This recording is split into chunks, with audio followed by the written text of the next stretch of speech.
What's up, guys? It's Flach with your ultrasound guided vascular access lecture.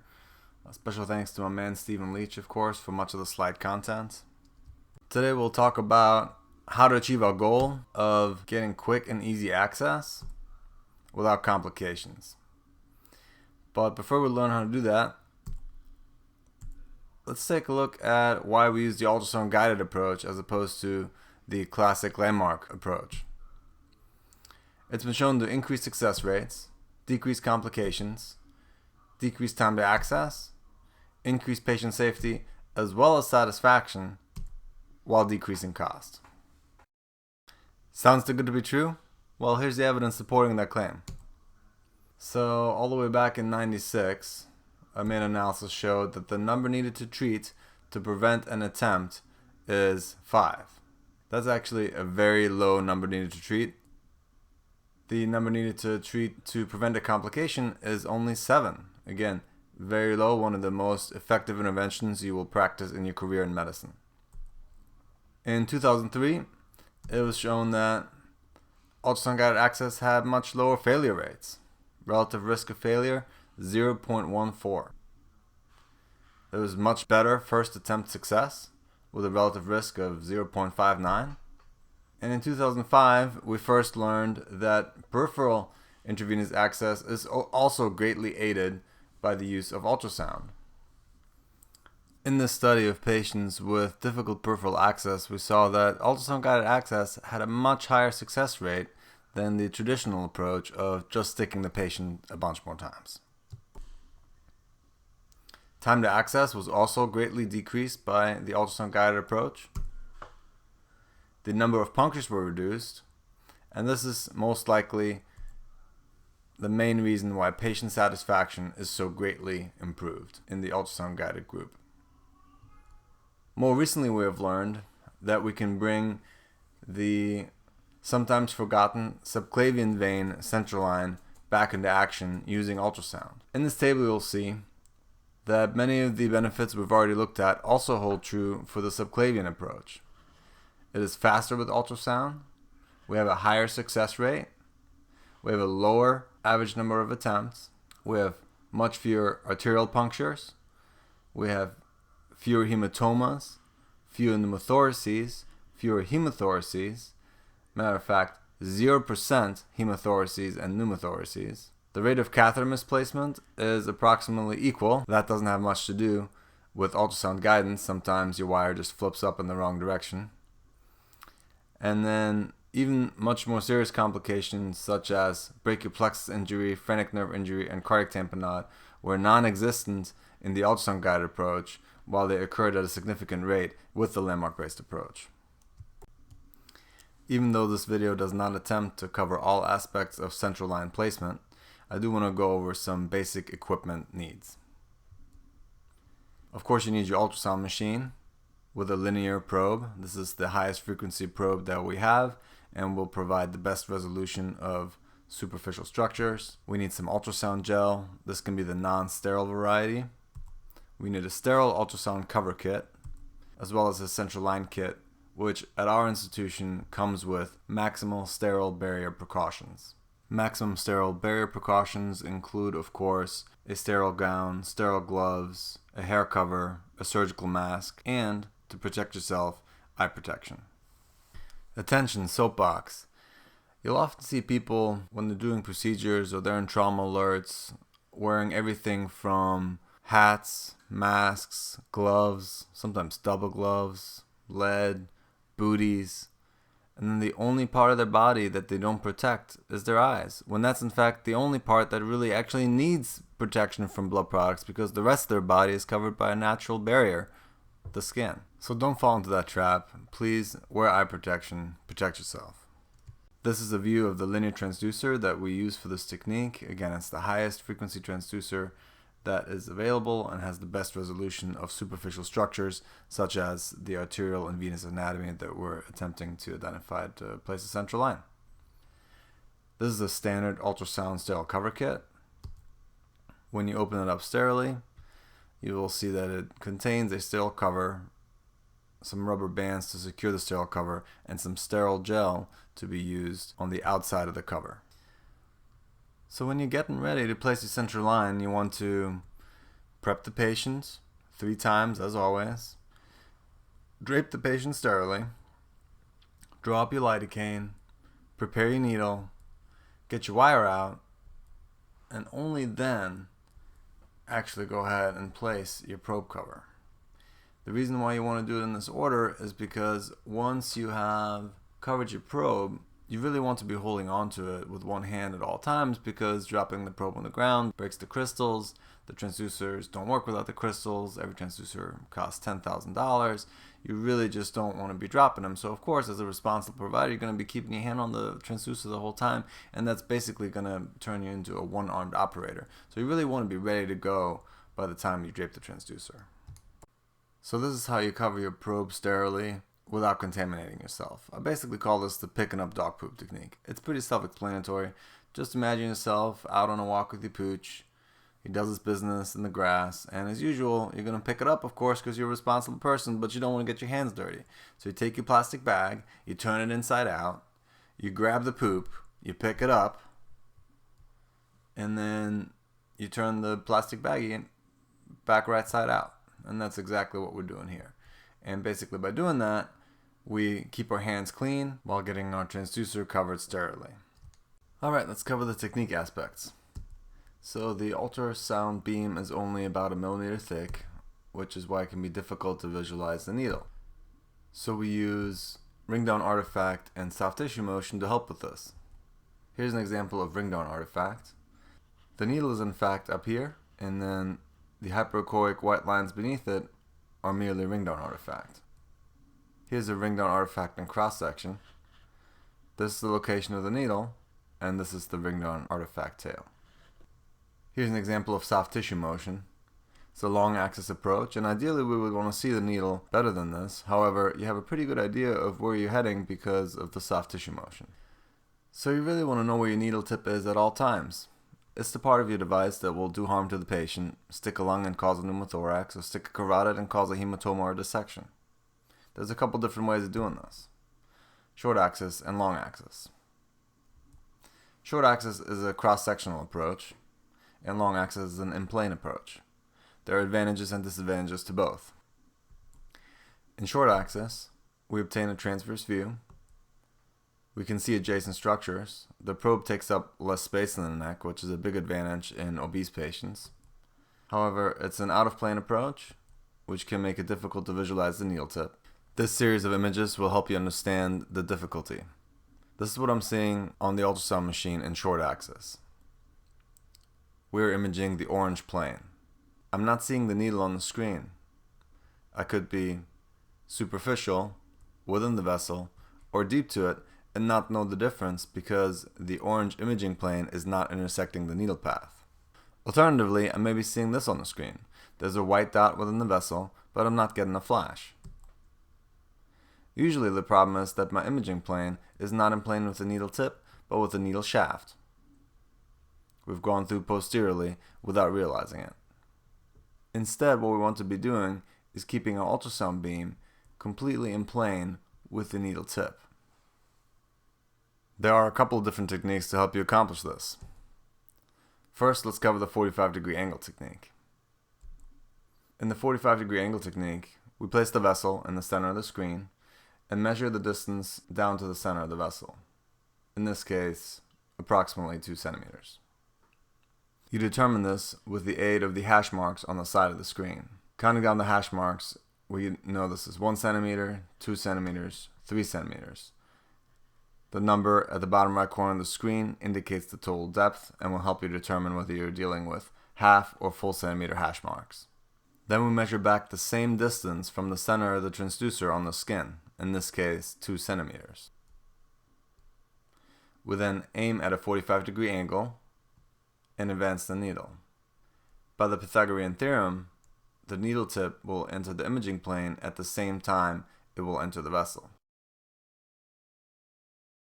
The move away advance technique is a powerful way of supplementing this. It's demonstrated perfectly in this video by Justin Cook.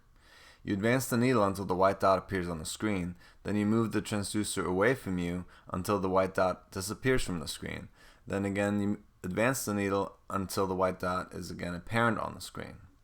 You go back and forth like this until you've followed your needle tip all the way down into the vessel. Let's magnify what we would be seeing on the screen. Remember, we're going back and forth between moving away the transducer and advancing the needle. Move away, advance.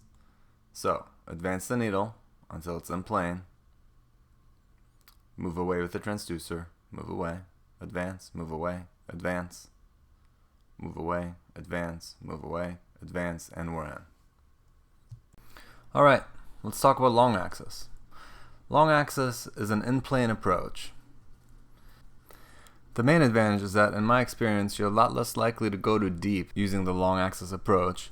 That is, a lot less likely to inadvertently penetrate the posterior wall of the vessel and therewith risk doing damage to underlying structures such as arteries or the lung. However, you cannot see adjacent structures, which makes avoiding them somewhat more difficult. It's also perceived to be more technically difficult by most operators. The probe takes up more space. This is an issue when attempting to establish access in obese patients, especially in the internal jugular and femoral areas. Take a look at a long axis approach and note that the needle is inserted just underneath the transducer and the needle path is directly underneath the transducer. And here we are about to aspirate fluid, which signals that we have entered the vessel successfully, of course. From this angle, the needle is advanced until it is seen entering the vessel. Slow down here for dramatic effect. And there she goes. So which approach do we recommend? Unfortunately, I don't have a great answer for you. It's kind of a case-by-case determination. I do personally practice both approaches, and I use them both successfully. My general, completely non-evidence-based recommendation is that you practice short axis first, because most people do seem to have an easier time learning that one. So perform short axis IJs until you're really comfortable with them and you feel like you can put a central line in anything. This may take a little over 10 attempts for most people.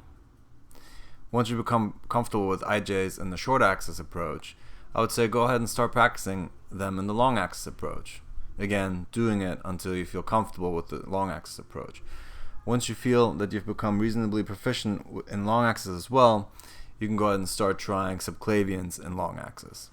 Why not perform the subclavians before you're really good at long axis? Well, for the subclavian vein access, the stakes are a lot higher in terms of avoiding posterior penetration of the vessel, as there's not very much room for error between the posterior wall of the subclavian vein and the lung.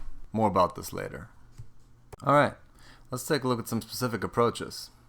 Of course, we'll start with the internal jugular in short axis. In every emergency department I've worked, that's the go-to central line. So when performing the IJ in short axis, we aim the transducer indicator towards the left side of the patient.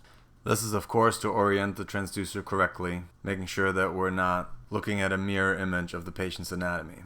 This is very critical. I've seen people attempt a central line for 15 minutes, and when they finally give up, realize that the transducer was not oriented properly. This will cause unnecessary risk and pain for your patient. So how to avoid this critical mistake? Should you just remember that when you're standing at the foot of the bed looking up, the transducer indicator points towards the patient's right, but when you're standing at the head of the bed looking down, the transducer indicator goes towards the patient's left? Well, yes, you should remember that, but maybe you'll forget in a high adrenaline emergent scenario. So here's a trick I want you to use until this becomes completely second nature. After you think that you've oriented your transducer appropriately, I want you to pick it up off the skin and touch the left aspect of the transducer and make sure that when you're touching this side of the transducer, you see movement on this side of the screen. Alternatively, of course, you can also touch the right side of the transducer and make sure that you see movement on the right side of the screen. This will ensure that you're properly oriented. How do you know that you inadvertently flipped your transducer? Well, if you touch this side of the transducer, but you see movement on this side of the screen, then your transducer indicator is flipped, and you should invert the transducer by 180 degrees. So, after you've determined that you're properly oriented, you'll go ahead and center the probe over the internal jugular. You do this by ensuring that the internal jugular vein is seen perfectly within the center of the screen. You then aim at the center of the probe, and you'll see your needle entering from the top center. So this is what you'll expect to see for the right IJ in short axis. This side of the screen corresponds to the medial aspect of the patient, and this side of the screen corresponds to the lateral aspect of the patient. So how to differentiate the vessels? The carotid is deep, has thicker walls, is more round, and pulsates when it is compressed, whereas the IJ is lateral, superficial, oblong, with thinner walls, and should wink and compress completely when pressure is exerted on it. The left IJ is of course just a mirror image. Now the right side of the screen is medial and the left side is lateral. The carotid is still located medially, and the IJ is still lateral and superficial. Here's an example of a 45-degree angle approach on the right IJ. We see some soft tissue motion, and right as the needle enters the vessel, it also pops into the field of view. Right there. Let's take a look at the anatomic variation you can expect. We've already discussed that the IJ is typically located anterolaterally to the vessel. This is 100% true in 50% of the cases. In 23% of the cases, the IJ will be located anteriorly. In another 23% of the cases, the IJ will be completely laterally. This is the ideal anatomic variation, as it separates the IJ and the carotid and makes the approach a little bit safer. In 5% of the patients, the IJ will be located anteromedially, and in only 1% will the IJ be located medially. This anatomic variation explains the variable success rate experienced with anatomic approaches, but it also teaches us to not use location alone to identify the IJ, but also use compressibility as a differentiating characteristic. Let's take a look at how to perform the internal jugular, central line, and long axis. In long axis, we orient the transducer indicator towards the patient's head, align the vessel, probe, and the needle all at the same time, which is the technically challenging part. And then we aim at the center of the probe. We'll see the needle entering from the left side of the screen, and here's a video demonstrating that. Needle enters from the top left, and ring down and soft tissue motion are used to identify the needle within the vessel. Okay, let's take a look at how to perform a subclavian in short axis next. A quick disclaimer again at the beginning of this: I do not perform the subclavian, central line, and long axis because studies and experience have shown me that posterior penetration are more likely in short axis, and in the case of the subclavian vein will result in puncturing the pleura, which will of course cause pneumothorax. Let's take a look at how to identify our anatomy in short axis. The transducer indicator in this case is aimed towards the patient's head. We start medially on the clavicle and then start scanning laterally. As you scan laterally, you will notice the subclavian vein and then the artery popping out from underneath the clavicle. So again, the clavicle was located at the superior edge of the screen. The vein emerged first and the artery second. This is a short axis attempt with a move away advance technique. The white needle's in view. We move away until it's gone. We advance the needle until it's back into view. Move away, advance, move away, advance, and we're in. Quickly reviewing the anatomy in a live person. On the left side of the screen is the superior edge of the screen. The opposite is inferior. The clavicle is seen superficially. The vein emerges first and the artery emerges second.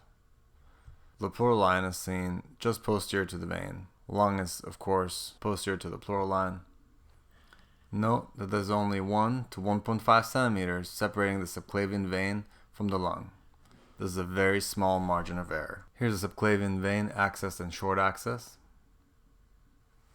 45-degree angle technique, and popped in. Let's take a look at how to do the subclavian vein central line and long axis, which is again my preferred approach for the subclavian vein. First, we identify the vein in short axis, just as we've previously discussed. Then we keep the vein in view while switching planes. And finally, we enter the vessel aiming at the first rib. What this does is it acts as a safety backstop. So not only are we using a long axis approach, which minimizes the chance of going through the posterior wall, we're also aiming at the first rib, which again acts as a backstop protecting the lung. Here's an example of a long axis approach. The clavicle is located at the superior edge of the screen in a short axis view. The subclavian vein has just emerged from underneath the clavicle. We then proceed and switch planes. We're now seeing the subclavian vein in long axis disappearing underneath the clavicle, and we can watch the needle coming in and into its target. The femoral area is not usually used due to its inherently increased risk of infection. However, it is often utilized in pediatrics, code situations, and for central arterial access, so it pays to be familiar with the anatomy. Let's take a look at the right femoral short axis first. From lateral to medial, the old mnemonic goes nerve, artery, vein, lymphatics, then medial. This slice is obtained just distal to the bifurcation of the femoral artery into the superficial femoral artery and the deep femoral artery. Also seen is the common femoral vein, saphenous vein junction. Below this level, the common femoral vein bifurcates into the superficial and deep femoral veins. The left femoral area is analogous, just a mirror image. From lateral to medial again, it goes nerve, artery, vein, empty potential space, and lymphatics. There is again a large amount of anatomic variation, so do not rely on location alone. Be sure to double check with compressibility. All that is well and good. However, for every one central line you will place, you will likely place about 5 ultrasound guided peripheral IVs. Therefore, let's review that technique a little bit. First off, the equipment is a little bit different.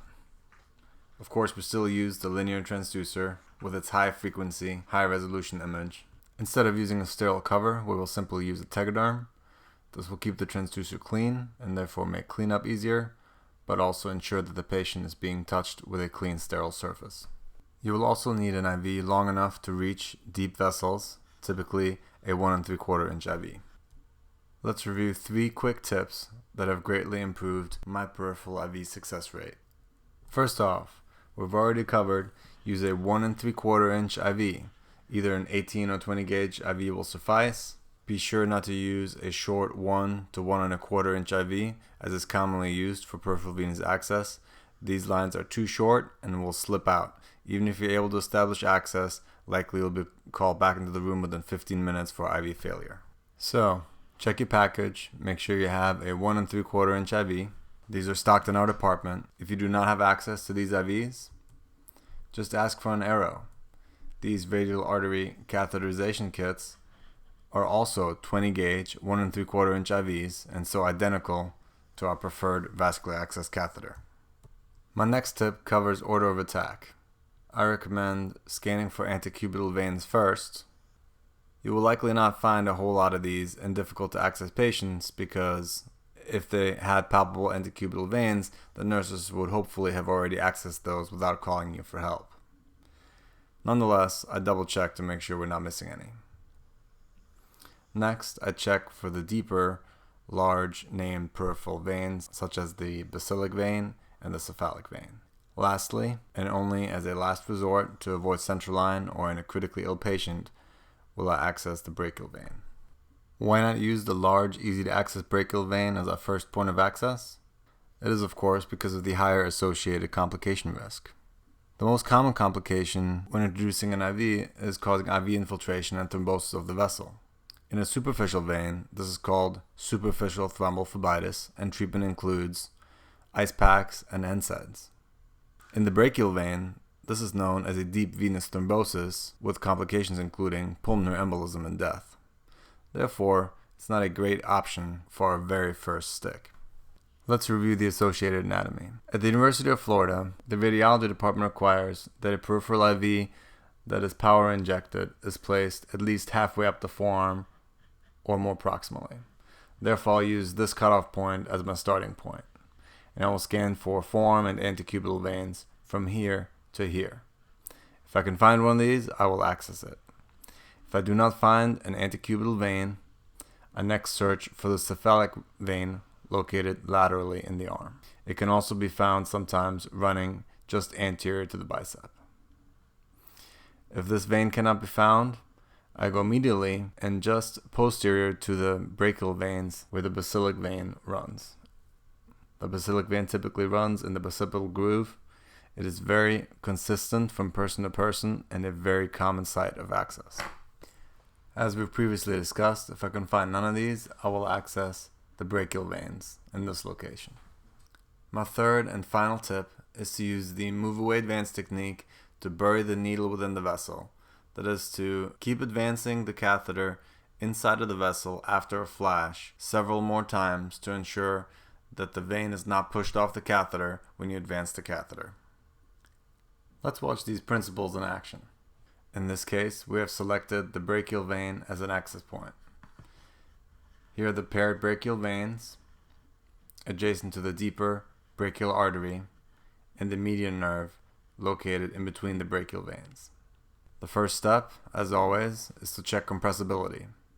As we exert pressure with the transducer, the veins easily collapse while the artery pulsates.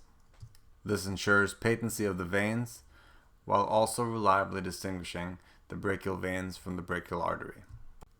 Now we'll see a combination of 45-degree angle technique and move away advance technique. The vein is accessed using the 45-degree angle technique.